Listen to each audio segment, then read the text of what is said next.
Hi everyone. The next topic is other distributions. So we discussed the binomial distribution and the chi-square distribution in this video. So remember that for each distribution that we have the 4 R functions. For example, for normal distribution, we have the D norm function, P norm function, Q norm function, and R norm function. So this is density, this is probability function, quantile function, and random numbers. So we have already done normal. So we do binomial at first.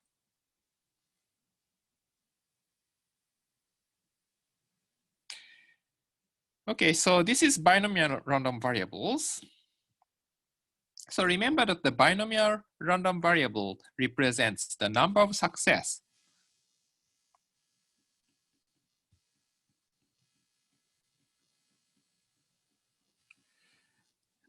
Out of pre-specified the number of observations out of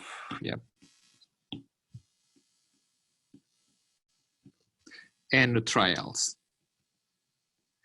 And each trial so all trials are independent, and each trial has the success probability, and success probability are the same for all trials. So we say success probability as P.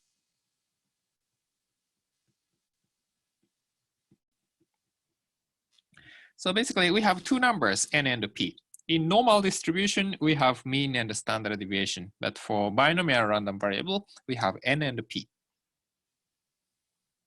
And if the n and p are given, that we can use this binomial distribution. So here n is called size in R function, and p is called probability, PROB. So here the size is 100 and the probability is 70%, 0.7. So each trial have, each observation, if we generate random numbers, each observation comes from 100 trials with 70% success rate. So that means on average we get 70. Sometimes we get 65, maybe 74 or 81, those numbers.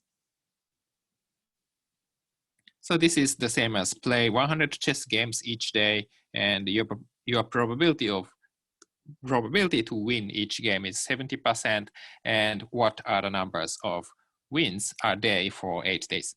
So 60, 72, 79, 75, 68, and so on.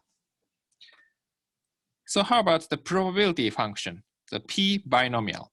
So this calculates the probability that number of wins is less than or equal to 65, given this n and p. So on average, we get 70 wins. So less than or equal to 65, they should have small probability. And actually, we get 16.3%. Yeah. And the next example is another example for continuous distribution and a t-distribution. So this t-distribution is similar to normal distribution, but slight difference. So basically, t-distribution is similar to standard normal distribution, but the distribution, the shape is slightly different from normal. So DF4. So this is slightly more heavy-tailed distribution than normal distribution. We discuss it later, but suppose the normal distribution is like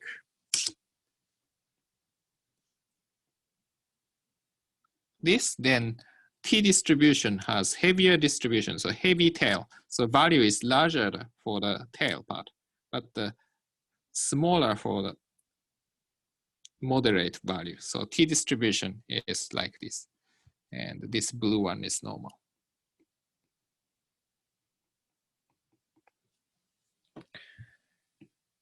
So if we think about the threshold 2, the 2 is actually somewhat the upper tail part.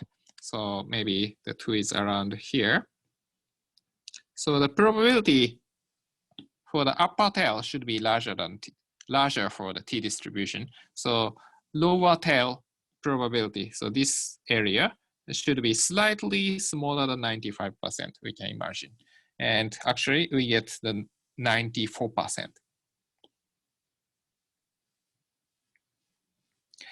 So now that we go on to the chi-square random variable. So what is chi-square random variable?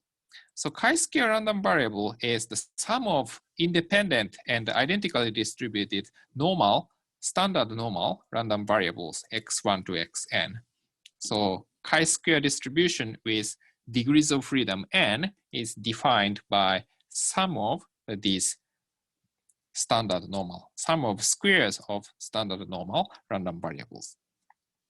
X1 to xn are independent standard normal random variables. So this random variable is basically motivated by the variance, the definition of variance. So variance is summation of xi minus x bar square. So this is more complicated than this formula, but basically we take square of something. If xi is normal, then x bar, xi is normal and independent, then xi minus x bar is also normal, and take square, then take summation. So it's similar to the variance formula. So chi-square distribution is used to do something with variance. Yeah, so chi-square random variables.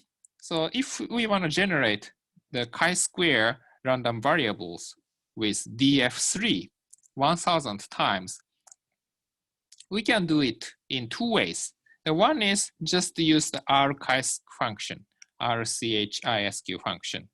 And we specify df, then we can automatically generate the chi-square random variables.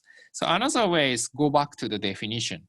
If chi-square 3, the chi-square 3 distribution is equal to x1 square, x2 square, and x3 square, where x1, x2, x3 are standard normal. So if you generate 3 standard normal random variables, then we can make one chi-square 3 random variable. So this is the demonstration with R language. If we use rchisq function, you can just specify df is equal to 3, and you can generate 1000 random numbers in this way. And another way is to use normal distribution. So x1 is normal, x2 is normal, x3 is normal. We don't connect anything, so these are independent normal, standard normal random numbers. Then we define C2 as the square of this. Actually, x1, x2, x3 are 1000 dimensional vectors. So for each component, we think about the square, then take summation. So C2 is also the 1000 dimensional vector.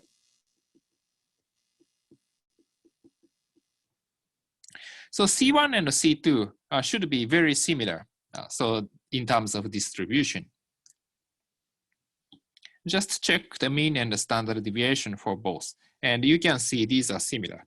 Actually, on average, these chi-square 3 random variables should have mean 3. And actually 2.94 and 2.83. So both are close to 3 and close each other. And also the standard deviation. So standard deviation is 2.48 and the 2.34. Actually, the square of this should be equal to 6. So actually, if we take square of 2.48, almost 6, 2.34, almost 6, maybe 5 point something. And these are similar. If we think about the histogram, since we want to see distributions, histogram of C1 and C2 becomes this. So you can see both distributions, these distributions are very similar.